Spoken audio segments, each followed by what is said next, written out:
അയ്യയ്യോ വിളികൾ ഉയരുന്ന പുരം. വള്ളുവനാട്ടുകാർക്ക് ചിനക്കത്തൂർ ഭഗവതി ക്ഷേത്രത്തെ പ്രത്യേകം പരിചയപ്പെടുത്തേണ്ട ആവശ്യമില്ലല്ലോ. എന്നാൽ ഇതിന്റെ ഐതിഹ്യത്തെ പറ്റി നിങ്ങൾ എത്ര പേർക്കറിയാം? സീതാ അന്വേഷണത്തിനായി ലങ്കയിലേക്ക് പോകുന്ന വഴി ശ്രീരാമനും ലക്ഷ്മണനും യാത്ര ചെയ്ത് ക്ഷീണിച്ച് ഭാരതപ്പുഴയുടെ തീരത്തെത്തി. ശ്രീധർമ്മശാസ്ത്രവും ഭദ്രകാളിയും അവർക്കൊപ്പമുണ്ടായിരുന്നു. വിശ്രമത്തിന് അനുയോജ്യമായ സ്ഥലം അന്വേഷിച്ചു വരാൻ ശ്രീരാമൻ ശാസ്താവിനോട് പറഞ്ഞു. ഉടനെ ശാസ്താവ് ഭദ്രകാളിയോടൊപ്പം പുറപ്പെട്ടു. അങ്ങനെ ശ്രീരാമനും ലക്ഷ്മണനും തിരുവില്ലാമലയിലെത്തി വിശ്രമിക്കാൻ ഏറ്റവും അനുയോജ്യമായ സ്ഥലം അവിടെയാണെന്ന് മനസ്സിലാക്കി. അവർ അവിടെ തന്നെ ഇരുന്നു. ഏറെ നേരം കഴിഞ്ഞിട്ടും ഭദ്രകാളിയെയും ശാസ്താവിനെയും കാണാത്തതിനാൽ അവർ അന്വേഷണം തുടങ്ങി.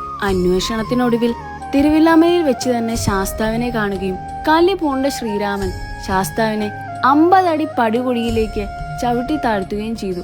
അങ്ങനെ വീണതിനാലാണ് തിരുവില്ലാമലയിലെ കുണ്ടിലയ്യപ്പൻ പ്രതിഷ്ഠ എന്നും പറയപ്പെടുന്നു. ഈ സംഭവം കണ്ട ഭദ്രകാളി അയ്യയ്യോ എന്നെ കൊല്ലുന്നേ, രക്ഷിക്കണേ എന്ന് വിളിച്ച് ഓടിയത്രേ. ഭാരതപ്പുഴ കടന്നോടിയ ഭദ്രകാളി ഒരു സ്ഥലം കഴിഞ്ഞ് സ്വയംഭൂവായി അവതരിച്ചു. അവിടെയാണ് ഇന്ന് ക്ഷേത്രം സ്ഥിതി ചെയ്യുന്നത്. തെക്കോട്ട് ദർശനമുള്ള അത്യപൂർവ ക്ഷേത്രം, 3 കൊടിമരങ്ങളുള്ള വിശിഷ്ട ക്ഷേത്രം. മാർച്ച് 12-ാം തീയതിയാണ് ചിനക്കത്തൂർ പൂരം. അപ്പൊ ഈ വീഡിയോ ആരും ഷെയർ ചെയ്യാനും സേവ് ചെയ്യാനും മറക്കണ്ട.